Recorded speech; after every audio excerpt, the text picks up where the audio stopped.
Chilling tales for dark nights.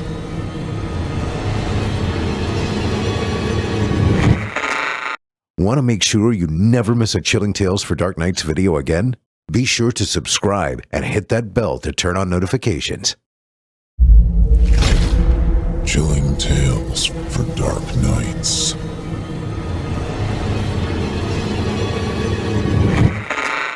Want to make sure you never miss a Chilling Tales for Dark Nights video again? Be sure to subscribe and hit that bell to turn on notifications. It's time to turn off the lights and turn on the dark.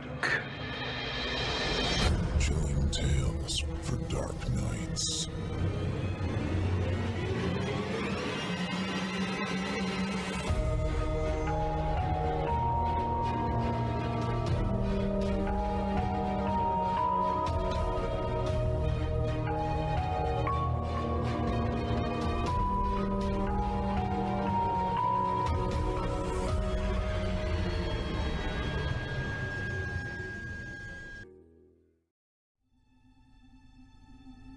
Good evening, listener. You're listening to Chilling Tales for Dark Nights. On tonight's edition, we invite you to leave behind the safety of your reality and descend with us into the frightening depths of the most terrifying imaginations, with 2 audio adaptations of frightening fiction about bloodthirsty battles and fairweather fellowships. I'll be your host of the evening, Nick Goroff, filling in for our dear friend Steve Taylor, and tonight I'll be your guide as we traverse the dimly lit corridors of your darkest dreams. Joining us tonight to help bring to life the frightening fiction of Dave Capp and philinthablanx are voice talents Erik Peabody, Melissa Medina, Alicia Pavlis, Creepyface, and me, Nick Goroff. Now, get your ticket ready. Take your seat in our theater of the minds and brace yourself. It's time to turn off the lights and turn on the dark. Our first tale of the evening is written by Dave Capp and is performed by Erik Peabody, Melissa Medina, Alicia Pavlis, and me, Nick Goroff. In it we'll meet Hunter Benson, a self-proclaimed failure at life who escapes the big city to start anew in Lake George. After his wife Kristen lands her dream job, Hunter has all the time in the world. Unfortunately, he does not use this time wisely, and instead begins a slow descent into madness. A madness that can only be quenched by blood. Without further ado, I present to you A Creeping Suspicion. A Creeping Suspicion by Dave Capp. Something sure does smell good. I walked behind my wife, Kristen, and kissed her on the neck as the smell of fat and nitrates enticingly danced into my nostrils. Thought you might like a nice breakfast this morning. Kristen took a sip of coffee and smiled. She still looked the same as when we lived together in college 13 years ago. Maybe it was the oversized sweater she wore, or maybe it was because her blonde hair still shimmered like a morning sun. But ever since my first dive into her gray-blue eyes, she's been my world. You thought correct. I began to pile a plate with enough bacon to build my own Frankenstein pig. Toast? Kristen asked as she ran her fingers through my thick brown forest of curls. Not even waiting for an answer, she popped 2 slices of rye bread into the toaster. Flipping 2 over-medium eggs onto my plate, I chuckled. Hey. Her face flushed like a ripening tomato. No, nothing. I began to chew on a strip of bacon. Why do I feel like I'm being courted? Maybe because you are? Well, you're doing a great job. Kristen sat down in front of me and smiled. This was always her thing. Whenever my lovely wife wanted to tell me something I may not like, I'd always get softened up with a meal.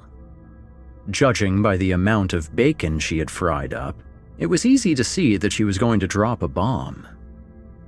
The wooden chair groaned when I sat down at the kitchen table. I didn't even have a chance to pepper my egg whites before my wife slid into the seat in front of me. So, She started as she handed me a mug of coffee. 2 things. 2?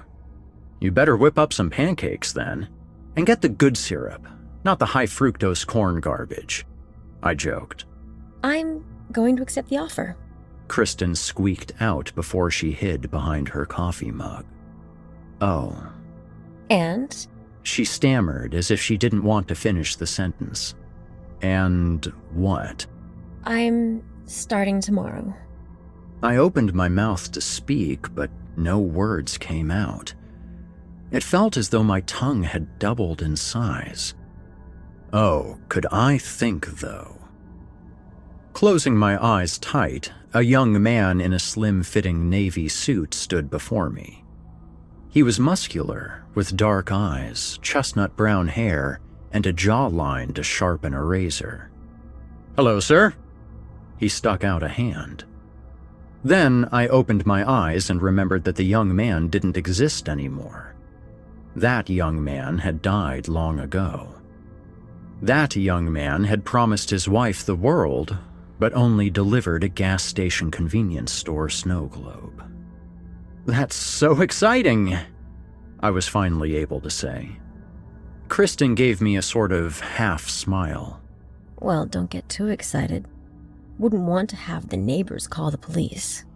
"We have no neighbors," I grumbled as I prodded the yolk of an egg with my fork. A pool of yellow filled up the plate, soaking the rest of my breakfast. I know. It was a joke. I know what it was.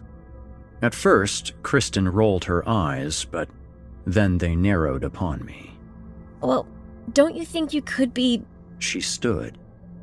I don't know, happy for me? "I am happy for you, and proud of you, Chris. I'm sorry, it's just been frustrating for me. Good to know at least one of us is doing well, right?" I tried my hardest to sound enthused. Laugh lines creased on Kristen's face. Oh my god, thank you. Thank you, Hunter Benson. I'll be making more than I did at my old job, like a lot more. She paused. The next go round, you'll pass the bar, and by that time, I'll have new connections here. "Absolutely," I smiled. I finally realized why my wife looked the same as in college. She didn't look the same. No, that wasn't it. It was because she still saw me as the 22-year-old boy who had the world by the balls.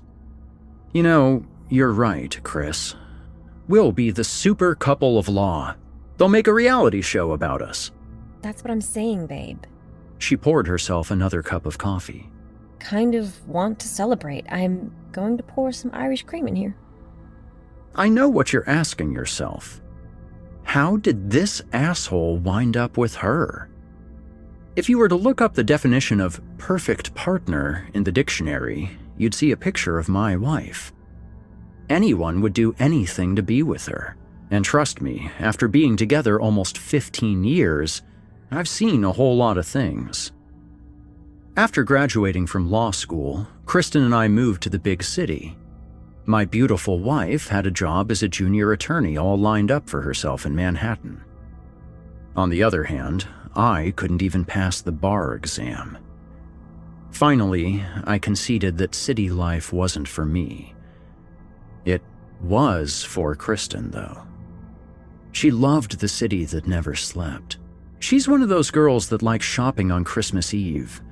And because of me, my saint of a wife left her city and followed me into the dark. We moved to Lake George, where my family owned a run-down vacation home. That's right, ladies and gentlemen. This once rich white kid who spent his entire life in suburbia has now fled to the mountains because he couldn't handle the idea of making his mother and father's school debt worth it. Oh, by the way, my parents paid for my undergrad and law degrees. Seriously, they would have been better flushing their money down the toilet. Maybe Pennywise could have become a doctor. Then we can, fix this place up. It'll be a great home to raise a family. She placed her empty mug down and ran her fingers over my chest. Hey, you know what? I stood abruptly. While you're gone during the day, I can start on my own renovations. It's about time I opened the old shed up again. Kristen led me into the living room and sprawled out onto the couch. Oh yes, that is definitely what you should open. I awoke before Kristen, who didn't seem to notice the sun's orange beam blaring through the living room window. Finding my shorts, I stretched and made for the back door. The tiny hill that led to the shed was filled with roots, all of which had the same intention of tripping anyone who stepped over them. Luckily, the key to this box of rotten termite scraps was still under the same rock that it had been since the dawn of time. Or at least since my family had come here for a summer vacation. When I got the shed open, a shotgun immediately fell out and onto the ground in front of me. I opened the chamber and saw one shell. The next thing I noticed was an old rowboat.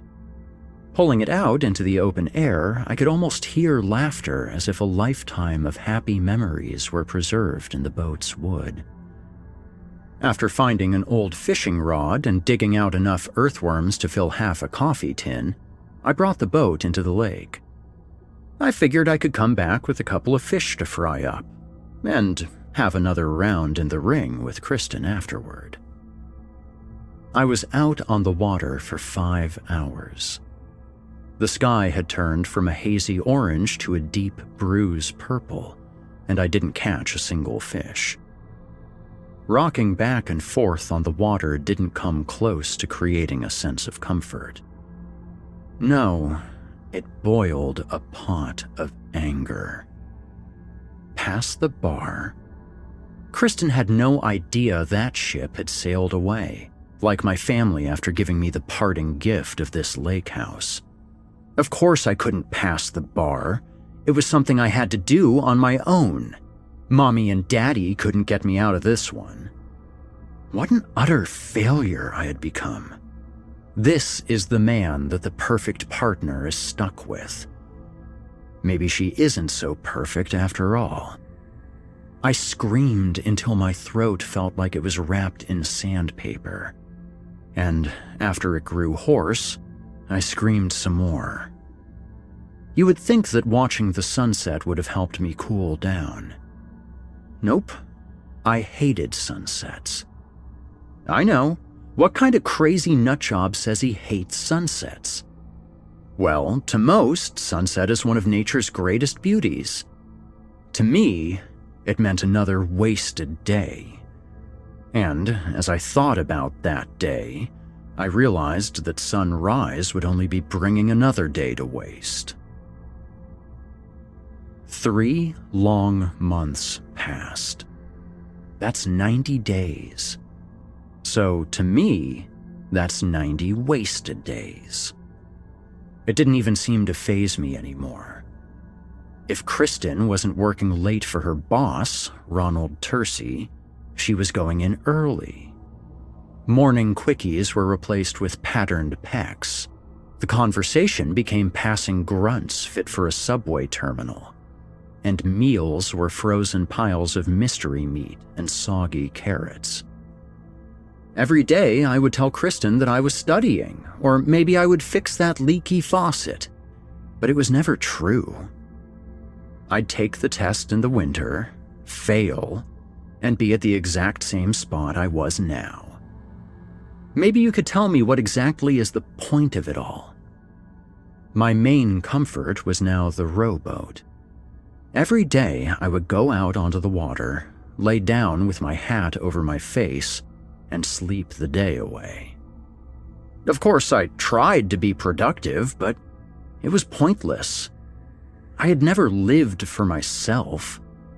I went to college for my parents, law school for Kristen, and now I had no idea what I wanted. Kristen was the only beacon of hope for me in the endlessly twisting path that was my life.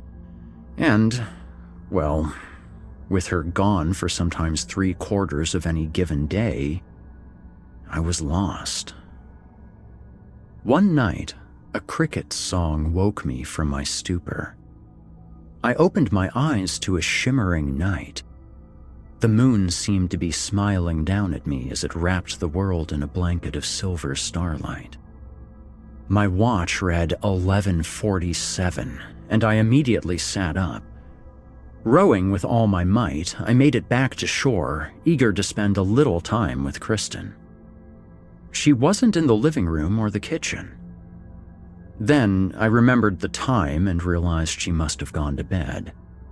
Maybe I could wake her for a few quick minutes of fun before I fell back into a sleepless dream again. Our bed was empty. A whirl of thoughts spun around my head before screaming in my face. Did she get in an accident? I ran down the steps to check the driveway, and it too was empty.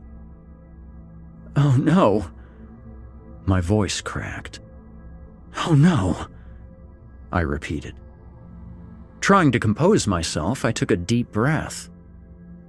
Let's not jump to conclusions, Hunt, I said. I went into the kitchen and poured myself a cold glass of water.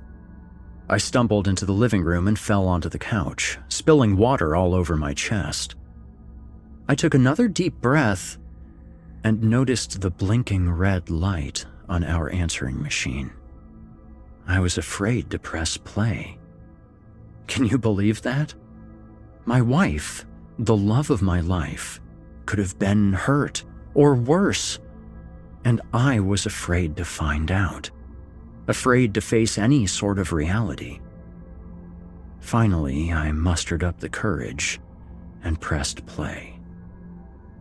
There was a loud scream that made the speaker crackle. It sounded twisted. It sounded possessed. Did it sound drunk? The scream turned into a giddy woo, and I began to laugh. Hunt, I'm sorry, but...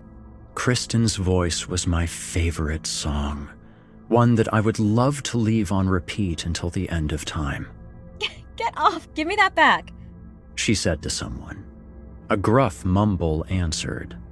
Hunt, I'm sorry, but the dinner ran late. Mr. Tercy, The same voice mumbled again. Ron, took the team out for drinks afterward. I'll be home close to midnight. Kristen slurred. I love you. Close to midnight, I muttered. Well, that should be now. In case you haven't noticed, I've started to talk to myself quite a lot over the last 3 months. You try being by yourself all day and tell me you don't need someone to talk to. Then, I heard my voice. At least, I think it was my voice. I didn't feel myself speaking the words, but it sounded like me. Well, it sounded like me if I had just finished chain-smoking a pack of cigarettes. Home late again? Yeah, that's what she has to do, I answered. She goes in early and comes home late. Even works weekends. Right. She's making our dream a reality. Oh? Your dream? My dream. My dream is for my wife to be happy. Your wife who spends no time with you anymore. Even in the city, she worked all day and night. She worked to stay away from you. That's not true. I laughed nervously. You know what she's doing. What she's always done. No. There's no way she would betray me. She loves me. Odd way to show love, wouldn't you say? She created a dream for you and has ignored you ever since. So she's... Probably right now. You heard that voice. a man's voice. I rewound the answering machine. Hun, I'm sorry. I pressed rewind, then pressed play. Hun, I'm sorry. The spinning sound of the tape rewinding made my flesh crawl, made my jaw tighten so tight that I thought my teeth would crack out of my gums. But I still kept pressing rewind and play, rewind and play, rewind and fucking play. Hun, I'm sorry. Hun, I'm sorry. Hun, I'm sorry. You're right, I rasped. You've always known. Of course, she would want another. Easy choice, right? Rich, powerful, driven, versus you. Headlights flashed in the driveway at 1:45. I opened the door to greet my wife with a mask of a smile. Waving to the driver, Mr. Tersey, I opened the passenger door to be slapped in the face with the smell of bourbon. Hunt! Kristen cried as she wrapped her arms around my neck. Thank you for taking her home, Ron. Ronald Tersey seemed thrown off by my knowledge of his name. He had held a hand out to shake, but didn't say a word.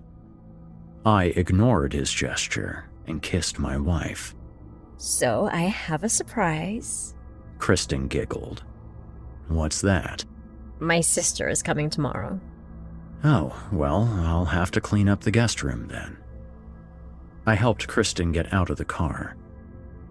I watched my wife as she smiled at the man in the sleazy three-piece suit and brushed past me to go inside. Tell you what, Ron, how about you stay the night? It's not safe to drive on the roads this late. Yeah, my brother is a sergeant in Schenectady. I'll be just fine. You can still crash. Your brother's name wouldn't help you there, I whispered. He thought for a moment, then threw the car into park. You know, you're right. Thanks for your concern, Hunter. Together, we walked inside without saying a word. Kristen was in the kitchen sipping on a bottle of water. Oh. She coughed. Ron is going to stay the night. That's great. And I can drive you to get your car in the morning. Tall and dark with broad shoulders, Ronald stuck his chest out proudly, as if he had come up with the idea on his own. Kristen nodded. Sure. Chris, I'm going to show your boss the boat. I didn't wait for my wife to respond. Hey, pass us a few cold ones. You up for a nightcap? You know it. My wife's boss answered, taking a bottle of beer from her. Walking out into the darkness, I beckoned Ron to pass in front of me. After you, good sir. Of course, the asshole didn't object. When we passed the shed, I stopped. Oh, keep going. I'll be right there. I bent down to fiddle with my shoelaces. Slowly, I reached for the shotgun. Grabbing it by the barrel, I stood up and aimed. Trust me, I know it's cowardly to shoot a man in the back, but so is stealing a man's wife. It'll be too loud. It doesn't matter. No one will hear. Kristen won't hear a gunshot? What was that? A voice came from the bottom of the hill. Nothing. I tossed the shotgun down to the ground and saw a stone. The same stone that I lifted to find the key to the shed. Boy, this is paradise. Ronald Tersey said as he took a sip of beer. As the rowboat began to rock back and forth, he stretched his arms up in the air and placed them behind his head.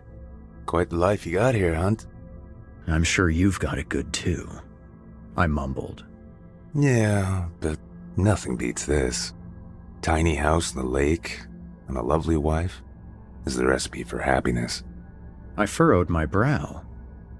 Are you married? Divorced. He took another sip of beer and fixed his sight upon the moon. I fiddled with the stone in my pocket and found a pointed end. Pressing my pointer finger into it, I felt a slight sting of pain. What are you waiting for? Come again? When Ronald Tersey sat up, I smashed him in the face with the rock, shattering his mouth into a cave of bloody splinters. For a moment, he tried to lift his hands to fight back, but I swung once again, this time landing my blow on his temple. He fell onto his back, and I leapt on top of him. I punched and stabbed and punched and punched and stabbed until there was nothing left of the man's head except bits of skull, brains, soaked in a pool of blood. I had no idea what to do with the body. Should I bury him? Burying him would be the more respectful way to dispose of him. You don't want that. I nodded. Still leaking from the bloody ruin of his face, I tossed the man's lifeless body into my shed, locked it up, and threw the key into the lake. The trail of blood glittered in the silvery moonlight, making everything seem magical.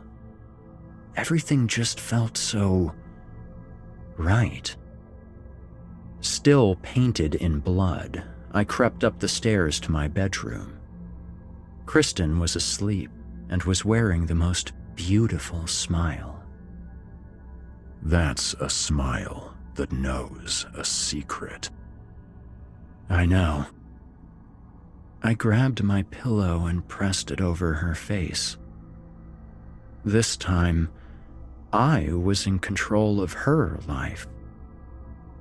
If I wanted to, I could lift the pillow and let her taste the sweet nectar of air. But we all know that wasn't happening. A knock on the front door woke me. I looked to my right to see Kristen. Her skin was the color of milk, her mouth and eyes open like she had been petrified. I rose and stumbled into the bathroom to splash water on my face. The man in the mirror seemed to glow. This was what a proud man looked like. This was what a successful man looked like. Was I afraid of who was at the door? Was I scared of getting caught? Absolutely not. Jesus! Kristen's sister, Wendy, cried when I opened the door. Oh, hey, Wen, come on in. The sky behind her was just beginning to transform into a swirl of yellow, orange, and red. Wendy stood frozen on the threshold. What are you? Is that blood?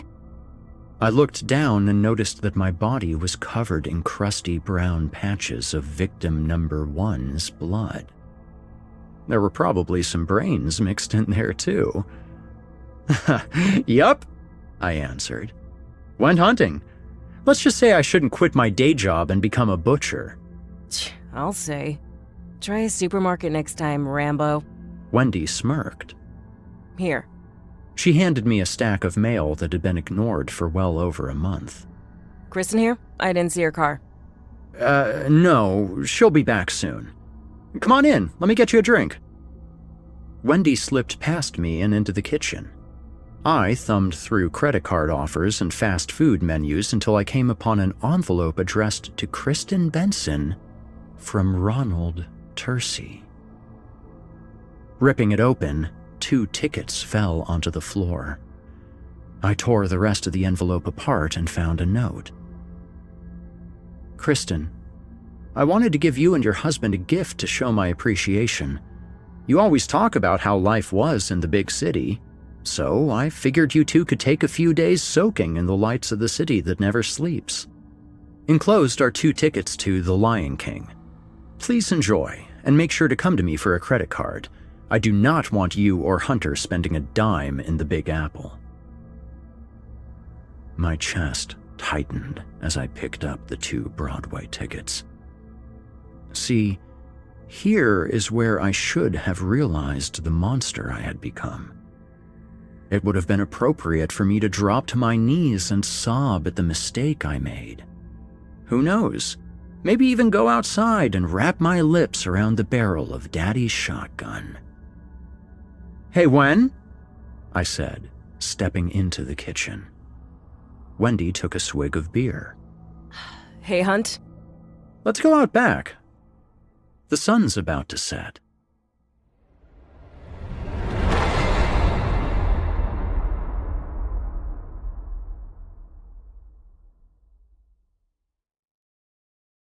I hope you enjoyed A Creeping Suspicion, as written by Dave Capp and voiced by Erik Peabody, Melissa Medina, Alicia Pavlis, and me, Nick Goroff.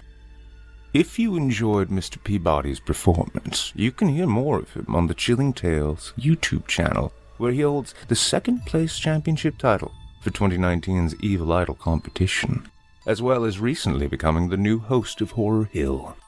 You'll also find more of his work on his website, www.vikingguitar.com.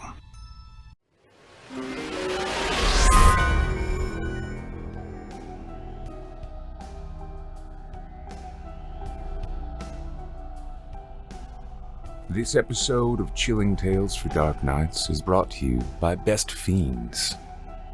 I wonder who was the great philosopher that first reminded us to find our happy place. Maybe it's just a colloquial expression, I don't really know. But if it was Socrates or Aristotle or one of those guys, I think I know just what he meant. It was like any other day at work, just sitting around the big table in the conference room, listening to the boss talk about nonsense.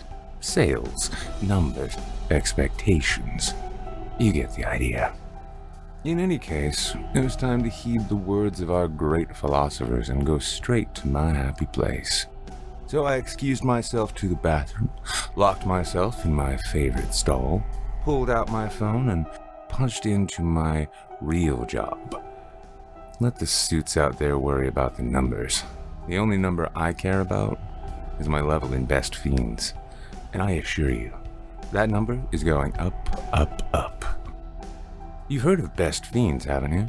The best match 3 puzzle/adventure game you're ever gonna play. It's your instant happy place, no matter where you are. Everyone loves a good matching game, but this one's not like the others.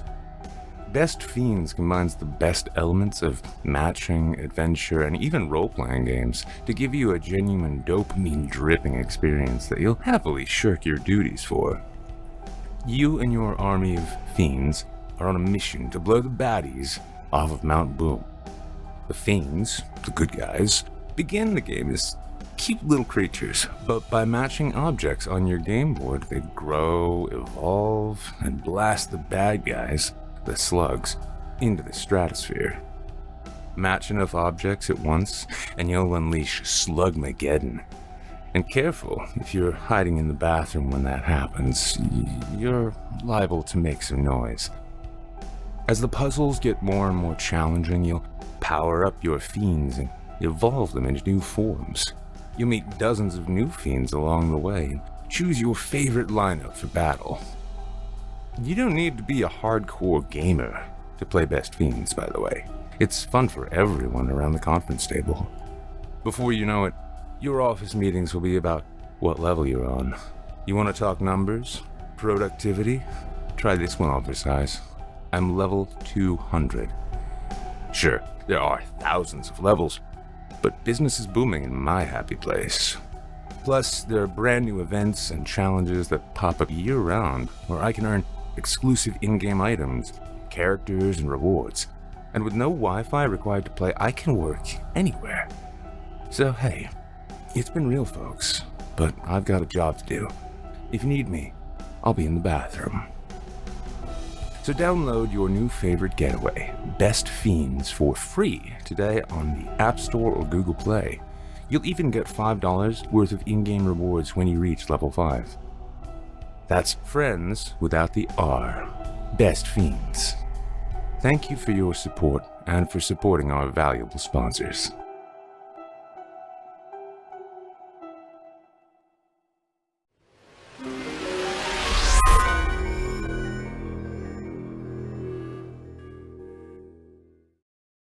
You can hear more of Alicia Pavlis right here on our very own YouTube channel, as well as on her website, www.aliciapavlis.com/voiceover. That's www.aliciapavlis.com/voiceover. You can find her many projects there, including information about her movie, Apparition. Voice actress Melissa Medina's work can be found on the official Chilling Tales for Dark Nights YouTube channel, as well as her website, hearmelissa.com. That's HEARMELISSA.com. And as for me, my talents can be found on our very own Chilling Tales for Dark Nights YouTube channel, as well as on past episodes of the Simply Scary podcast. Additionally, if so inclined, you can join me on my new YouTube channel, To Be R, Not To Be, where I produce audio dramas with a focus on speculative science fiction. That's number 2, letter B, letter R, number 0, number 2, letter B. To Be R, Not To Be. When you drop by, don't forget to let me know where you heard of me. Now be sure, of course, to let all of our performers know that you heard them here. You will not be sorry that you did. Our second tale this evening is written by philinthablanx and performed by Creepyface. In it we'll meet someone who's made a mistake I believe we've all experienced.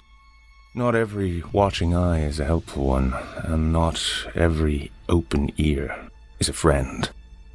Now, without further ado, I present to you, I Thought She Was My Friend. It was a lovely home. The house I grew up in. The house was a turn-of-the-century farmhouse in the outskirts of town. We moved in during the mid-1980s, so it was almost 80 years old when we moved in. I was 7 or 8, if I can remember correctly. I'm an only child, so I got to take my pick of one of the many bedrooms in the house. I chose the only bedroom that faced the backyard. It looked out over an enormous, old oak tree, and beyond that, a thick, eerie forest. I never felt comfortable living in this house, but I never felt scared either. We finally got all of our things moved in about 2 weeks after leaving our flat in the city. I loved my new room. It was big and warm. It had 2 large closets that I would occasionally turn one into a makeshift fort and spend hours in there with a flashlight just reading books or playing card games with myself.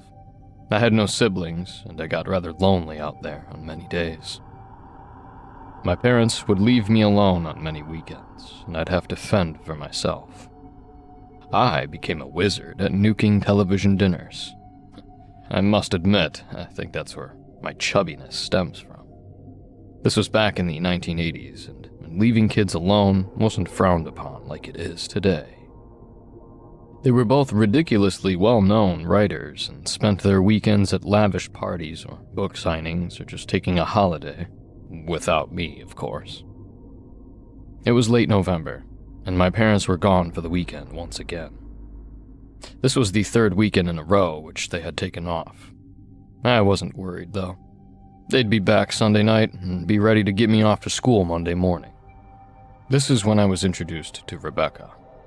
Rebecca was a beautiful young girl about 8 or 9. I was 10 and felt much more mature than her. I was wandering the rear of my property one evening, searching for fireflies, when she came out from the woods. She startled me at first, but when I saw her pleasant face and her kind demeanor, I let down my defenses a bit. She wore an old-style white knee-length dress, and her hair was tied in 2 pigtails. A little old-fashioned, I thought, but what do I know about girls? They all dressed like this for all I knew. She introduced herself, and I did the same. We played tag and searched for fireflies for a while. Her favorite game, she told me, was hide and seek. I loved playing that game, and could only do so at school or when we visited my cousins in the city. It was getting really late, and she said that she had to go. She turned and headed to the woods. I thought this was a bit odd, but she must live in a house deeper in the woods than ours. I didn't think much of it, but I liked my new friend, even if it was a girl. That Sunday night, my parents returned home. I was still awake. They came up to my room and each gave me my blessing and a kiss on my forehead. They seemed in good spirits. I was about to tell them about Rebecca, but something told me that I shouldn't. I knew that if I brought her up, then they'd ask me a million questions, and they'd tell me to be careful. They don't trust anybody, not even other children, so I kept it to myself. It felt kind of good to have such a naughty little secret from my parents. I'm sure they had millions of secrets that they kept from me. The next few days passed, and I didn't see her, but I knew that she had been around. I would come home from school, and I could tell that the toys that I left out in the yard had been moved or messed with. On one occasion, I noticed a few of my pails filled with sand, as if they were ready to build a castle of mud. It made me feel good knowing that she could come over whenever she wanted and make herself at home. It made me fall in love with this house even more. That weekend, my parents were going to be out of town, where they were both to receive awards for their written works. I begged them to take me, but they told me that I'd be bored out of my mind. I stood on the front porch and watched as their car drove down the wooded path that led to our antique farmhouse. I turned to walk back inside when I heard a familiar giggling coming from the back of the house. I was sure it was Rebecca. I sprinted to the back of the property and saw nothing. I was sure I heard her, but I guess I was just hopeful that somebody was there. I got so lonely out here and yearned for companionship. My shoulders dropped as I made my way back into the front of the house. There she was, smiling from ear to ear. She fooled me, but I was glad to see her. Without uttering a word, she ran into the woods. I knew what that meant. Hide and seek. I headed in after her. I followed the rustling of the brush and knew that I was hot on her tail, but I couldn't seem to catch her. I was pretty fast, and I felt a bit sheepish being outrun by a girl. Even worse, a girl in a dress. I stopped a moment to catch my breath. I couldn't hear any more sound and wondered if she had stopped to take a breath as well. I turned to see how far we had run, and I was shocked to see that I was deeper into the woods than I had ever been before. Rebecca was nowhere to be found. I was getting scared, so I called out, "Rebecca, I'm going back. It's getting late and my parents are going to get worried." I expected to see her come out from her hiding place, but instead she spoke. "You and I both know that's a lie. They're gone for the weekend and won't be home when you get there. You are all alone. And you've always been all alone." My heart sunk at these words. How did she know that my parents were gone? I've never discussed this with her. Had she been spying on us? Who exactly was she? I thought she was my friend. Why would she say such a hurtful thing? I decided to let her fend for herself. I turned and began walking back to the house. A light mist was starting to fall, and it was getting heavier with each step that I took. I don't know why I did it. My quick walking turned into a full-blown sprint. I was terrified. I didn't know which direction was the right direction, and by now, the heavens had opened up in a steady downpour.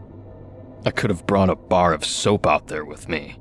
I kicked what must have been a tree root, and I found myself face first in a fresh mud puddle. I could taste it in my mouth, a mix of mud and blood. I spat it out to my side and heard a sickening laugh coming from the trees above me. It wasn't a friendly laugh, but a maniacal one. The kind of laugh you'd hear if you were watching a bad horror movie and the axe murderer was standing over his victim. "Rebecca!" I called out. All I could hear was more laughing, and it sounded like it was getting louder. I picked myself up off the ground and continued sprinting off towards the house.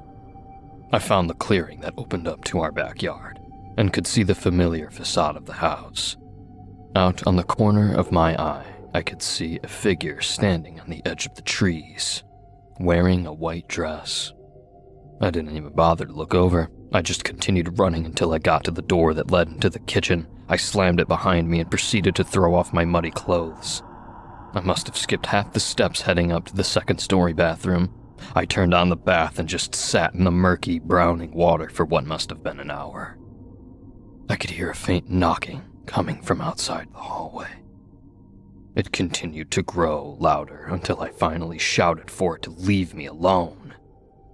The sound disappeared, and I got myself ready for bed. That night was the most terrifying and eye-opening experience I have ever encountered. That whole evening was played out in my dreams. From the laughing in the mud to Rebecca standing at the edge of the woods, dripping wet and smiling. That's when the knocking came back. It was the same knocking that I heard when I was sitting in the bathtub.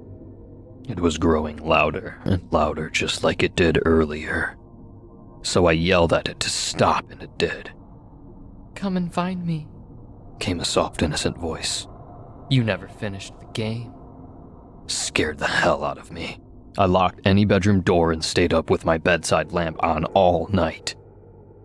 The next day went on with no occurrences, and my parents came home early in the afternoon. My dad was holding a bundle of cardboard boxes, and my mom had a huge smile on her face. "What's with the boxes?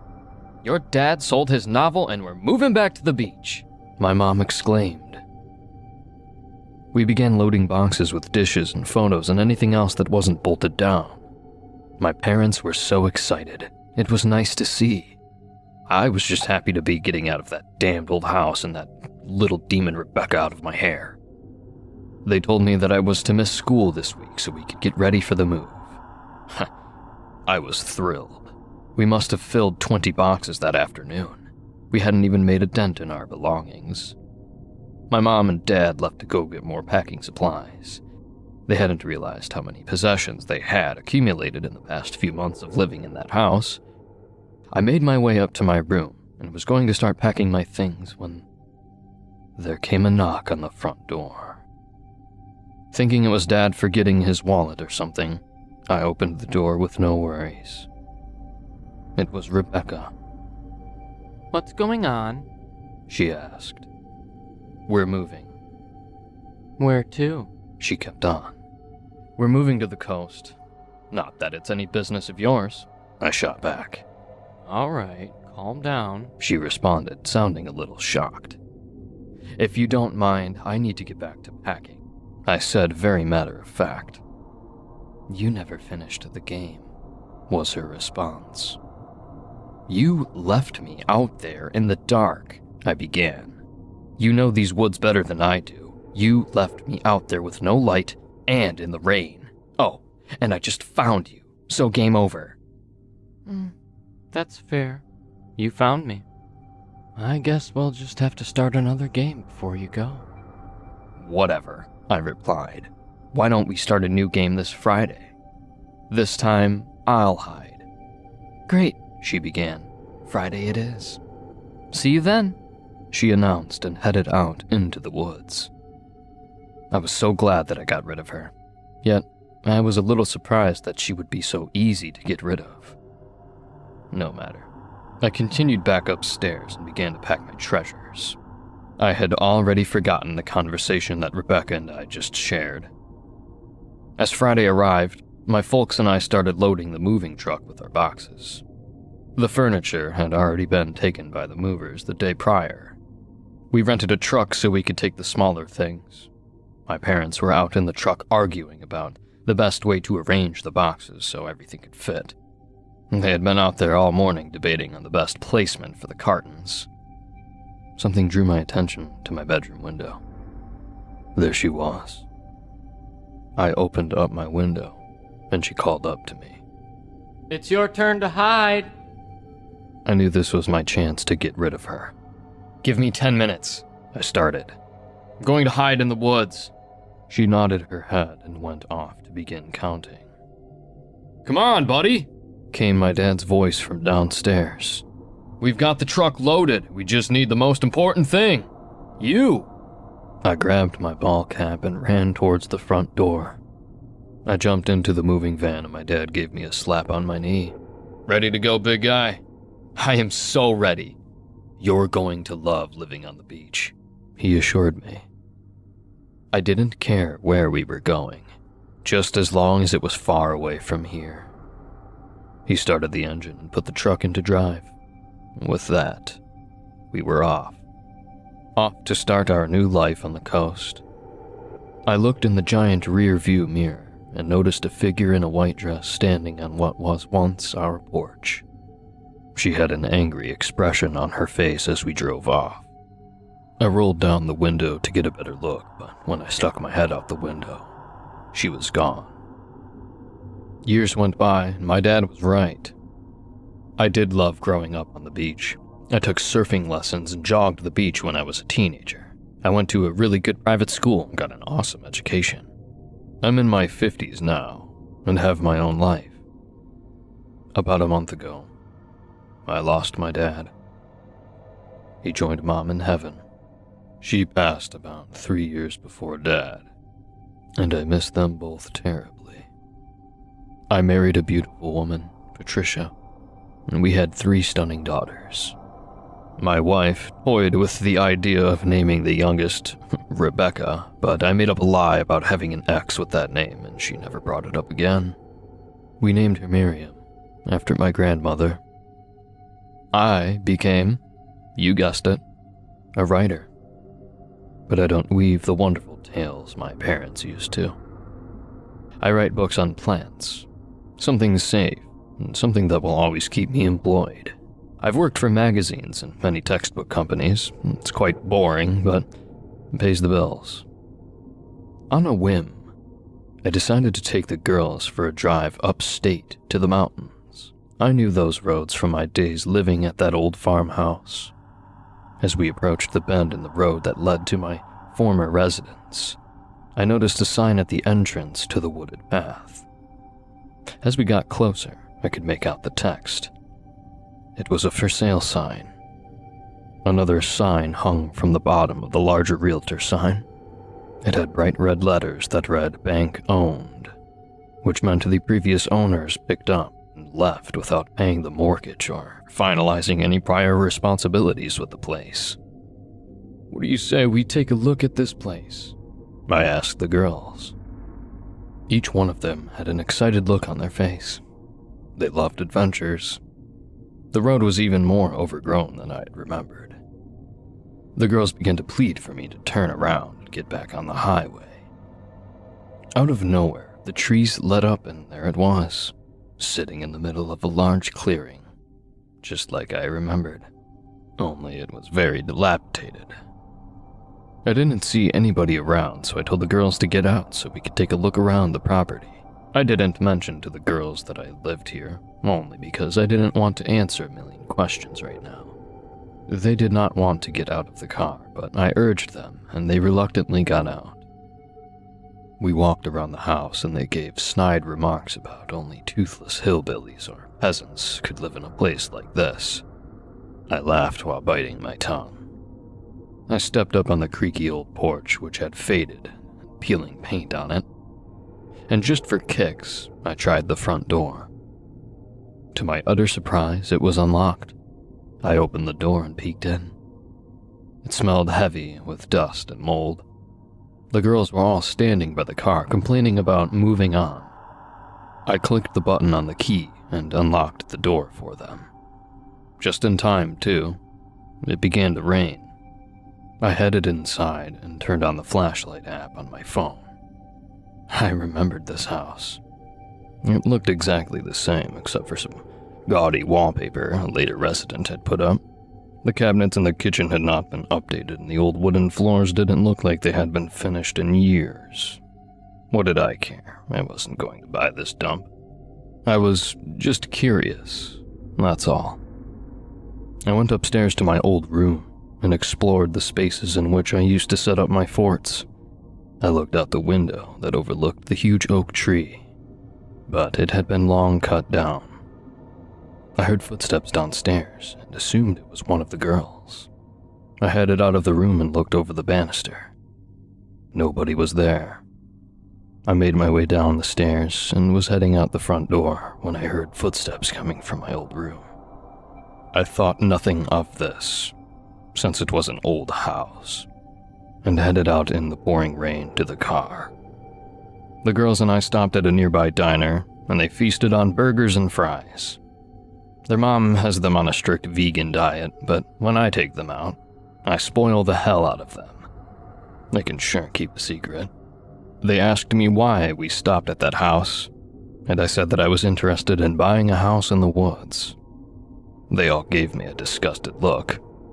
They hate the woods. They like city living. They can't stand to get their hands dirty.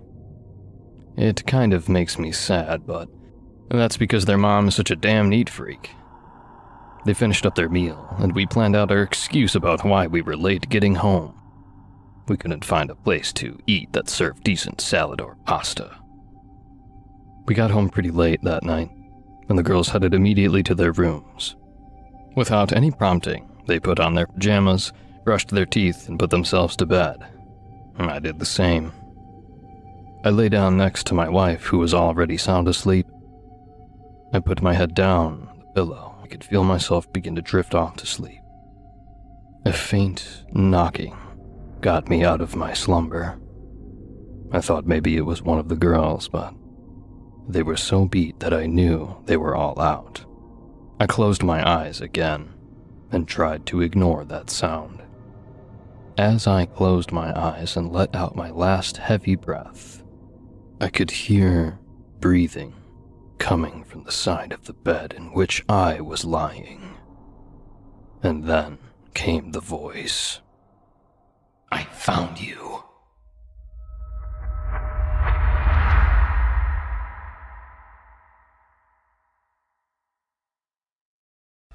I hope you enjoyed I Thought She Was My Friend, as written by philinthablanx and performed by Creepyface.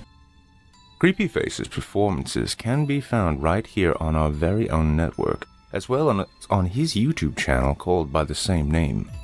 He has worked so very hard making a career of voice acting and his love of horror. I implore you to please check him out. Now, our weekly descent into the depths has just about come to a close. But before we go, I'd like to take a moment to thank you for joining us tonight, and remind you to take a moment to stop by our iTunes page and leave Chilling Tales for Dark Nights a 5-star review and a kind word. And follow us on Facebook, Twitter, and Instagram, if you haven't already. And of course, subscribe to us on YouTube, where you can find an archive of our work going back to 2012. And consider signing up as a patron at our website, chillingtalesfordarknights.com, to show your support and get all of our content ad-free. I'm your host, Nick Goroff, and it has been a pleasure. Tune in again next week when we once again turn off the lights and turn on the dark.